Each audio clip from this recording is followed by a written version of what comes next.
gone for now. It's too distracting to look at. Okay. You really done the book, didn't you? Yeah. Too much information. It beats it.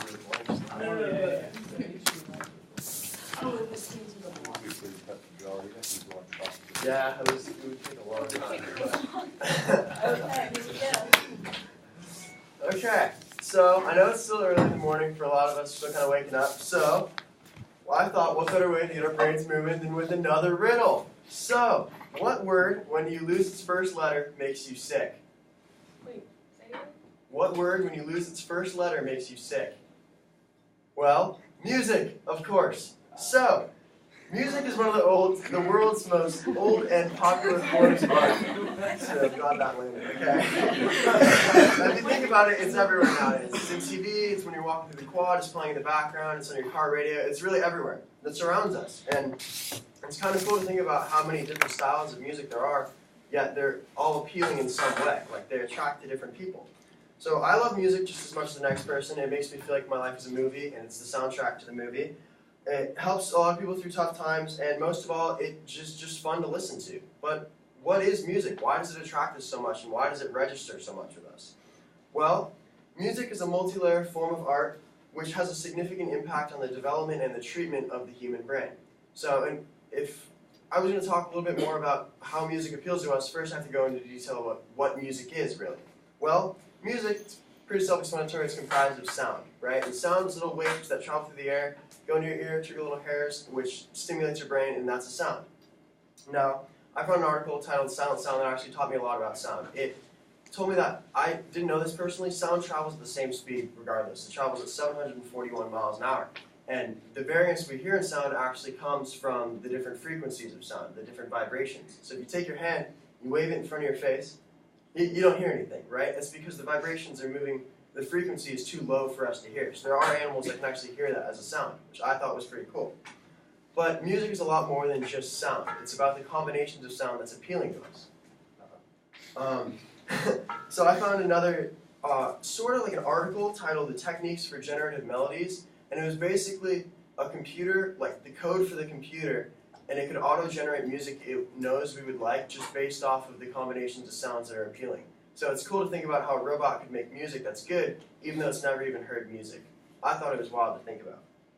And so now we know what music is made up of, but we still don't know why it's appealing to us. And, well, one of the most appealing parts of music is the beat. A lot of people listen to the beat. You can listen to songs in other languages, and you still like them because of the beat. And that's because music beats have such a strong impact on our brain. And music, it used to be thought of as like a phenomenon, like sort of something we discovered and we thought we really liked it, so we kept using it. But according to a new study, or a new article I found titled Music in the Brain, music actually stimulates a lot of parts in our brain. While most art stimulates like 1 to 2 parts of our brain, music stimulates 4 or 5. It stimulates the same part of our brain that's triggered during deep thought, during conversation. The same pleasure center is actually involved in eating chocolate and doing cocaine. It triggers some really, really serious things in our brain. It's really cool. And so, this was the picture I was going to show you guys. Oh my god. Oh. Coming back. Hang on. Yes, okay. So, you don't have to bother with the infographics. I know it's a lot to read. But you can just see here all the different parts of the brain it triggers. It triggers creative thought in the front of the brain. It triggers memories and emotions in the middle of the brain. If you're playing an instrument, it triggers the touch, and you can actually associate certain sights and sounds, like sights, with music. It's really cool to think about. So it triggers just a lot more than one part of our brain, so it's been helpful to our sort of survival as humans. But what about songs that don't really have a beat? It's all about the lyrics and the artist.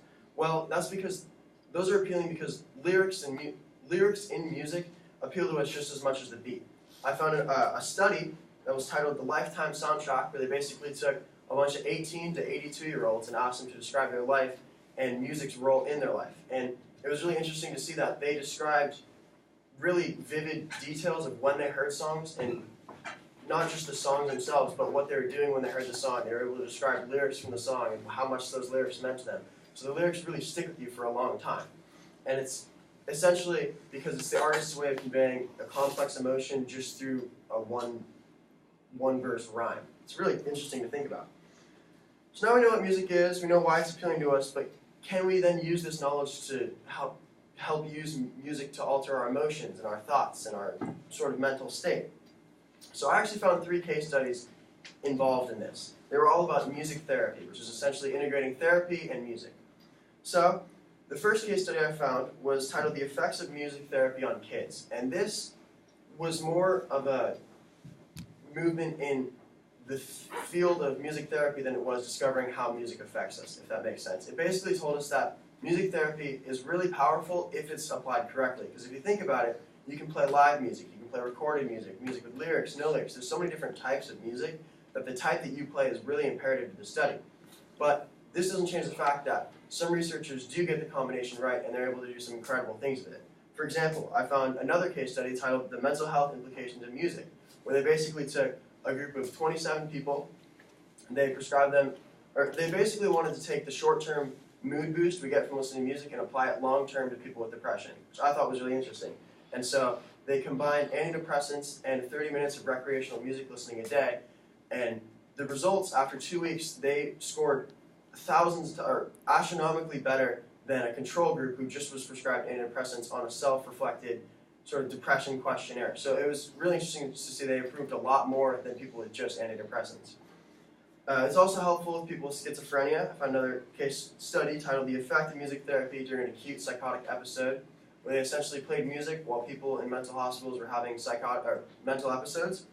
And it didn't change the number or the severity of episodes, but again, it made the people reflect a higher quality of life that they felt they were living. So it was really interesting to see it didn't actually help with the disease, but it helped them with the symptoms of it, helped them feel a lot better about themselves.